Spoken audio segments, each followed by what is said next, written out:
Welcome back in another video. तो आज इस वीडियो में हम बात करेंगे दोस्तों कि आपका जो इलाहाबाद यूनिवर्सिटी का जो पीजी का फॉर्म है वो आउट हो चुका है। उसकी रजिस्ट्रेशन और वगैरह डेट जो भी है मैंने प्रीवियस वीडियो में बताई थी। तो इस वीडियो में हम देखेंगे उसका जो फिलअप प्रोसीजर है या प्रोसेस है वो स्टेप बाय स्टेप डिस्कस करेंगे कैसे आपको फिलअप करना है। तो जल्दी से वीडियो को जो लाइक सब्सक्राइब कर दीजिएगा अगर वीडियो पे पहली बार देख रहे हैं। तो यहाँ पे हम पूरी कंप्लीट इन्फॉर्मेशन के साथ में डिस्कस करेंगे। तो यहाँ पे रजिस्ट्रेशन से लेके प्रिंट आउट तक बात की जाएगी। तो यहाँ पे सबसे पहले बता देते हैं कि सरकारी रिजल्ट पे आप जाइएगा, अपना गूगल क्रोम या ब्राउज़र जो भी है यूज़ कर रहे हैं उसको ओपन कीजिएगा। तो वहाँ पे सरकारी रिजल्ट की वेबसाइट पे, ऑफिशियल वेबसाइट पे जाएंगे तो वहाँ पे कुछ Allahabad university P GAT admission online form 2025 करके एक एडमिशन सेक्शन में दिया रहेगा। वहाँ पे क्लिक करेंगे। उसके क्लिक करने के बाद में आप उसकी ऑफिशियल वेबसाइट पे चले आएंगे। इलाहाबाद विश्वविद्यालय की जो ऑफिशियल वेबसाइट है कुछ यहाँ करके है auproves2025.cbtexam.in, ठीक है। ये यहाँ पे डायरेक्टली भी आप आ सकते हैं, सरकारी रिजल्ट पे ना भी जाएं तो मैंने बता दिया कि आपको इजीली वहाँ का लिंक कैसे प्राप्त हो सकता है, ठीक है। तो सबसे पहले आप यहाँ पे क्लिक करेंगे, लिस्ट एप्लीकेशन फॉर्म पे क्लिक करेंगे तो यहाँ पे कुछ इस तरीके से ड्रॉपिंग बॉक्स ओपन होगा। वहाँ पे कई सारे कोर्सेज होंगे। आईपीएस से रिलेटेड कोर्स भरना है आपको, या फिर पीगैट 1 या फिर पीगैट 2, जिसमें मैंने बताया था कि एमबीए बीएड वगैरह प्रोफेशनल कोर्सेज के लिए अप्लाई करना है तो इस पर क्लिक करेंगे। और अगर आप किसी एनिसेंट हिस्ट्री या इकोनॉमिक्स जैसे कि और ज्योग्राफी जैसे सब्जेक्ट में एमए करना चाहते हैं तो पीगैट 1 चूज़ करेंगे, ठीक है। तो हम इस वीडियो में किस पे बात करेंगे, तो पीगैट 1 का फॉर्म भरेंगे, कंप्लीट भरेंगे, किस तरीके से भरना है, डॉक्यूमेंट क्या अपलोड करने हैं, डॉक्यूमेंट क्या क्या चीज़ मांगी जा रही है और कैसे फिलअप करना है, सब कंप्लीट जानकारी बात करेंगे, ठीक है। तो यहाँ पे हम इस पर जब क्लिक करेंगे, ये प्रोसीड करके एक दिया गया है, तो उस पर क्लिक करेंगे तो उसके बाद में कुछ इस तरीके से इंटरफेस आ जाएगा। इंटरफेस आने के बाद में कुछ इस तरीके से ब्लिंक कर रहा होगा यहाँ पे रजिस्ट्रेशन, ठीक है। ये रेड कलर में हो जा रहा होगा, रेड एंड ब्लैक में ब्लिंक कर रहा होगा, इसी पे आपको क्लिक कर देना है। देन आफ्टर आपको यहाँ पे फिर से इस तरीके से मिलेगा कॉर्नर पे। तो यहाँ पे आपको सिलेक्ट करना है, ये आईपीएस के लिए भर रहे हैं या फिर एलएलबी के लिए भर रहे हैं जो 3 साल का कोर्स है, या फिर कोई प्रोफेशनल लाइक बीएड या फिर एमएड या फिर एमबीए वगैरह कोर्सेज जो भी आपको करना है उस पर चूज़ कर सकते हैं। उसके बाद में आपको रजिस्ट्रेशन करना होगा सबसे पहले। तो सबसे पहले रजिस्ट्रेशन कैसे करना है, उसमें आपकी अपनी जो भी डिटेल भरनी है, इसमें उसका रजिस्ट्रेशन एप्लीकेशन रजिस्ट्रेशन का कंप्लीट प्रोसेस क्या यहाँ पे दिया गया। पहले तो आपको रजिस्ट्रेशन भरना है, रजिस्ट्रेशन फॉर्म भरेंगे, उसके बाद में आपको एसएमएस के थ्रू एक आईडी और यूज़र नेम आईडी और पासवर्ड दे दिया जाएगा, जो आपके फ़ोन पे जो भी आप रजिस्ट्रेशन के समय भरेंगे उस पर दे दिया जाएगा। वहाँ पे एक 6 नंबर का यूज़र आईडी दिया जाएगा और पासवर्ड आपकी डीओबी रहने वाली है, ये याद रखना। और जो भी वो आपका रजिस्ट्रेशन नंबर आपके एसएमएस पे आता है वो नोट करके अलग रख लीजिएगा, वो लॉगिन करते वक्त मांगा जाएगा, क्योंकि उसके बिना आप लॉगिन नहीं कर पाएंगे। उसके बाद में आपको आपकी फ़ोटोग्राफ यानी कि एक रिसेंट फ़ोटोग्राफ क्लियर जो विजिबल हो उसको भरना है और आपके सिग्नेचर, ठीक है। उसके बाद में फ़ीस सबमिट कर देनी और अपना प्रिंट आउट निकाल लेना है, ठीक है। तो यहाँ पे सबसे पहले रजिस्ट्रेशन में अपना नाम वगैरह भरेंगे, ये तो बेसिक जानकारी है जो आप लोग को पता ही होगी। नेशनलिटी क्या भरनी है, और यहाँ पे अपने मैंने जो फिलअप किया है, ठीक है। और यहाँ पे ईमेल अपनी भर देंगे, मोबाइल नंबर ज़रूर डालना है और एक्टिव नंबर होना चाहिए। यहाँ पे 2 बार भरेंगे और जीमेल बिल्कुल भी गलत नहीं होनी चाहिए। जेंडर भर देंगे, डीओबी भर देंगे, ठीक है। और फिर देन आफ्टर इस पर क्लिक करेंगे और यहाँ पे आप रजिस्ट्रेशन फॉर्म पे, उसके बाद में आप लॉगिन पेज पे क्लिक करेंगे जाके। तो यहाँ पे आप जब यहाँ पे कंप्लीट कर लेंगे तो आपके फ़ोन पे एसएमएस जाएगा, ठीक है। मैंने कुछ इस तरीके से भरा था, तो वहाँ पे कुछ इस तरीके से ये आएगा। जब वहाँ पे कंप्लीट प्रोसीजर हो जाएगा उसके बाद में कुछ इस तरीके से आएगा आपका। तो ये देखो 6 नंबर का लॉगिन आईडी दिया है और पासवर्ड जो आपकी डीओबी रहती है, इसको नोट कर लीजिएगा, ठीक है। और उसके बाद में लॉगिन पेज पे जाएंगे। लॉगिन पेज पे जाने के बाद में फिर आपका कुछ इस तरीके से इंटरफेस आएगा। लॉगिन पेज पे जाएंगे, वहाँ पे लॉगिन कर लेंगे आप, जो भी यूज़र नेम है, आईडी, पासवर्ड जो भी दिया है वो यहाँ पे फिलअप करने के बाद में कुछ इस तरीके से आएगा। वहाँ पे सबसे पहले जो सबसे इंपॉर्टेंट चीज़ क्या है, आप किस चीज़ के लिए अप्लाई कर रहे हैं, ठीक है। तो यहाँ पे पीगैट 1 के लिए फॉर्म भरा गया है। यहाँ पे बॉक्स आ जाएगा कि आप आईपीएस कोर्सेज़ के लिए भर रहे हैं या फिर गैट 2 के लिए भर रहे हैं या फिर गैट 3, ठीक है। फिर उसके बाद में मोड ऑफ एंट्रेंस एग्ज़ाम, यानी कि ऑनलाइन देना चाहते हैं या फिर ऑफलाइन, जो आप पे डिपेंड करता है आपको। फिर उसके बाद में सिटी 1, सिटी 2, सिटी 3, यानी किस आपका सेंटर, एग्ज़ाम सेंटर कहाँ चाहते हैं, कहाँ मिलना चाहिए, ये वगैरह वगैरह, ये जो नाम वगैरह है जो आप रजिस्ट्रेशन में भरे होंगे वो ऑलरेडी फिर से फिलअप होके आ जाएगा अपने आप पे ऑटोमेटिकली। ठीक है, यहाँ पे ये बता ही दिया। यहाँ पे सेंटर वगैरह जो भी आप चूज़ करना चाहते हैं वो 3 सेंटर मांगेगा, ये तो अब बता ही दिया। ठीक है, जेंडर भर लीजिएगा अपना, DOB, और ये पहले रजिस्ट्रेशन वाला ही ऑटोमेटिकली अब ले लेगा। व्हाट्सअप मोबाइल नंबर यहाँ पे दोबारा से मांगेगा कि आपका WhatsApp active WhatsApp mobile number कौन सा है। तो व्हाट्सएप पे दूसरा नंबर भर सकते हैं या फिर सेम भर सकते हैं, जो भी आप चाहें वो आप पे डिपेंड करता है। ईमेल आईडी तो ऑलरेडी पहले ही वाली ले लेगा, मेल भरना है। DOB एज वो कैलकुलेट कर लेगा, उसमें आप पे कोई डिपेंड नहीं करता। यहाँ पे यानी कि आप कहाँ से रहने बिलोंग करते हैं, तो यानी कि उत्तर प्रदेश डालेंगे। कैटेगरी, जो भी आपकी कैटेगरी हो, कास्ट, जो भी जाति हो आपकी, डिफरेंटली यानी कि कोई एबल हैं, डिसेबल हैं, वो आप पे चूज़ करेंगे, नो। ठीक है, आउटस्टैंडिंग पर्सन, जैसे कि मैंने क्या भरा है वो नीचे दिखाते हैं आपको।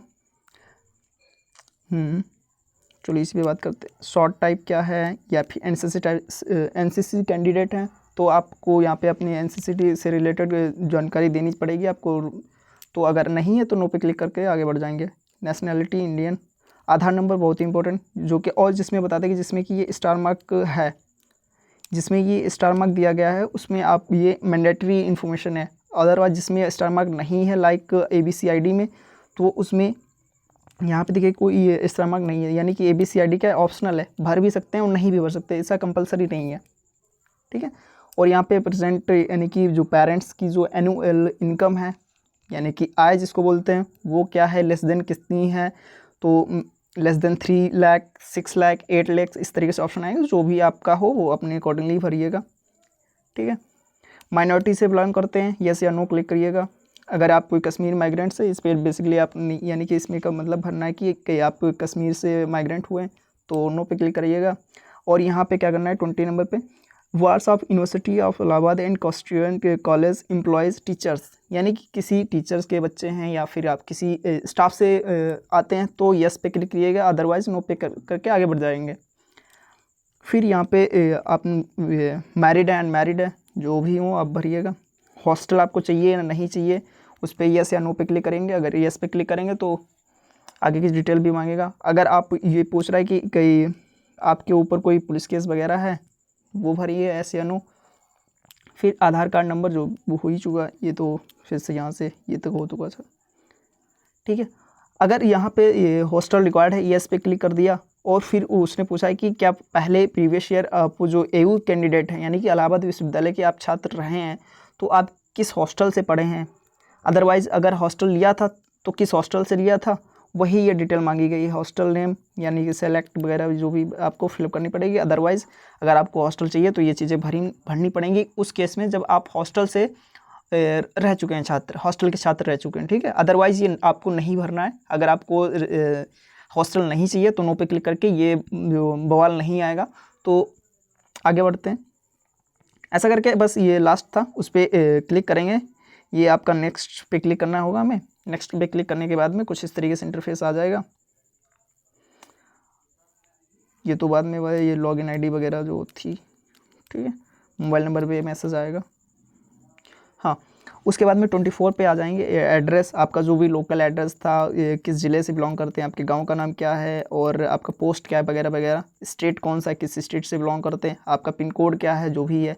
और जो भी यहाँ पे भरेंगे उसके बाद में यहाँ पे क्लिक कर दीजिएगा। ये ऑटोमेटिकली इस पर फिलअप हो जाएगा, ऑटोमेटिकली फिलअप हो जाएगा। ठीक है, इसमें आपको फिलअप करने की ज़रूरत नहीं पड़ेगी अगर इस पर क्लिक कर देते हैं। जैसे कि ये सेम एड्रेस है, ठीक है, परमानेंट एड्रेस यानी कि, और ये यानी कि जो परमानेंट है, या फिर लोकल एड्रेस भी भर सकते हैं अकॉर्डिंगली। यार आप अगर आप प्रयागराज में रह रहे हैं तो यहाँ पे वगैरह वगैरह प्रयागराज की डिटेल्स भर सकते हैं। अदरवाइज़ सेम रखना चाहते हैं तो यहाँ पे क्लिक करके आगे बढ़ सकते हैं, यानी कि सेम आपको दोबारा नहीं भरना पड़ेगा।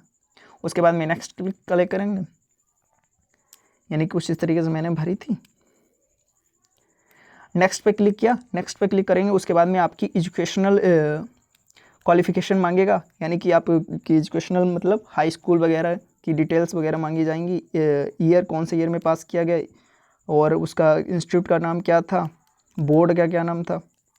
फिर रोल नंबर मांगेगा, जो भी यहाँ पे भर दीजिएगा। ग्रेड सिस्टम था या परसेंटेज जो भी था आपके टाइम पे वो भरिएगा। यहाँ पे मैक्सिमम मार्क और यहाँ पे कितने नंबर आए हैं, यहाँ पे वो परसेंटेज आपको भरना नहीं पड़ेगा, ऑटोमेटिकली आ जाएगा। ये 10th 12th हो गया। फिर आ जाता है ग्रेजुएशन, यानी कि ग्रेजुएशन या एलिजिबिलिटी।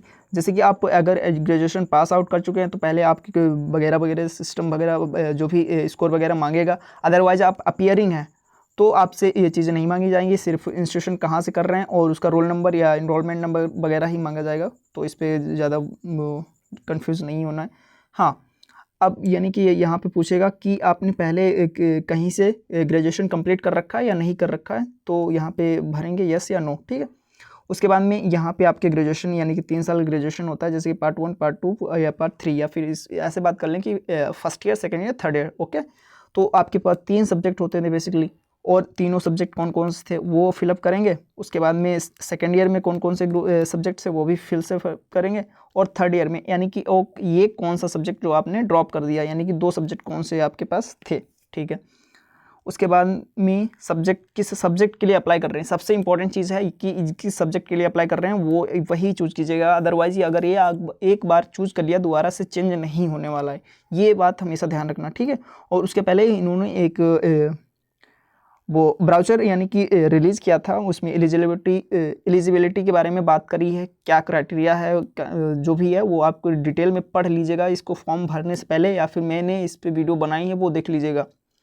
ठीक है, आर यू फिर ये यहाँ पूछ रहा है आर यू डिफेंस पर्सनल, यानी कि आप डिफेंस से रिलेटेड कोई हैं या इक्वेलेंट हैं, तो नहीं है, तो यहाँ पे नो क्लिक करेंगे, आगे बढ़ेंगे। Are you an international candidate, no. अगर आप इंटरनेशनल हैं, बेसिकली यार मुझे तो लगता है कि कोई भी इंटरनेशनल कैंडिडेट तो नहीं ही वीडियो देख रहा होगा, तो यहाँ पे नो क्लिक करेंगे।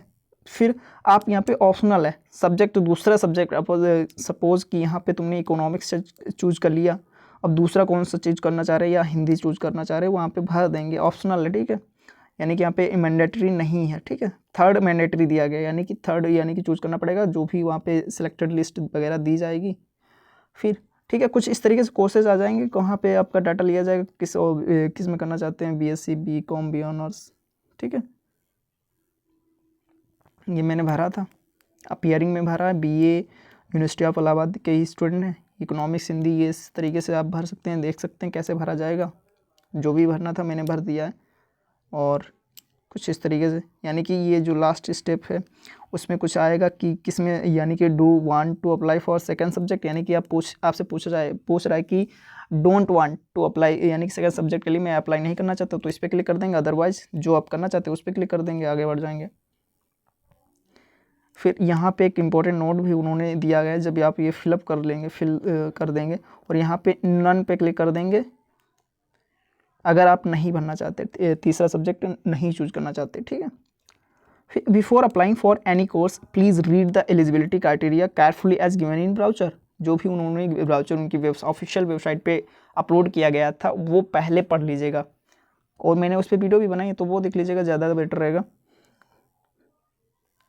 ठीक है, फिर सबसे लास्ट ऑप्शन क्या पूछ रहा है, have you passed your graduation from university of Allahabad, क्या आपने ग्रेजुएशन का जो पास किया इलाहाबाद यूनिवर्सिटी से किया। बेसिकली यहाँ पे हाँ, तो क्लिक कर देंगे उस पर, येस या no.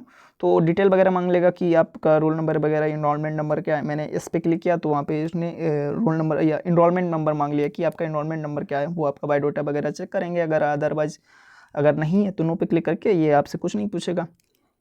Have you collected your migration from university, दूसरा यानी कि जब आप उस पर क्लिक करेंगे तो ये ऑप्शन आएगा। अदरवाइज वो आप नो पे क्लिक कर देंगे तो ये ऑप्शन आपके इंटरफेस पे नहीं देखने को मिलेगा। तो यानी कि पूछ रहा है कि आपने माइग्रेशन सर्टिफिकेट अचीव कर लिया है इंस्टीट्यूट से, तो यहाँ पे नो करेंगे क्योंकि आप अभी तो ग्रेजुएशन हुआ नहीं है, और आप लेंगे या नहीं लेंगे तो आप अभी तो किसी ने नहीं लिया है। ठीक है, उसके बाद में नेक्स्ट पे क्लिक करेंगे।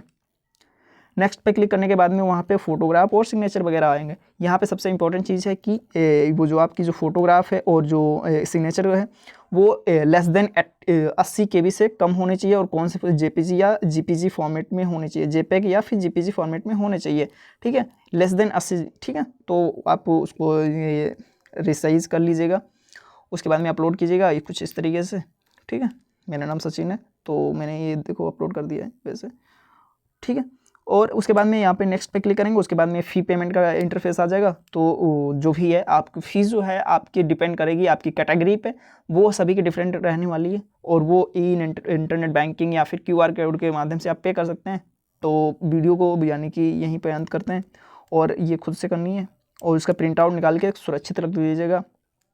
और wish you all the best, thank you. और इस वीडियो को कुछ शेयर कर दो अपने दोस्तों को, और मिलते हैं एक नए वीडियो में, तब तक के लिए शुक्रिया, थैंक यू।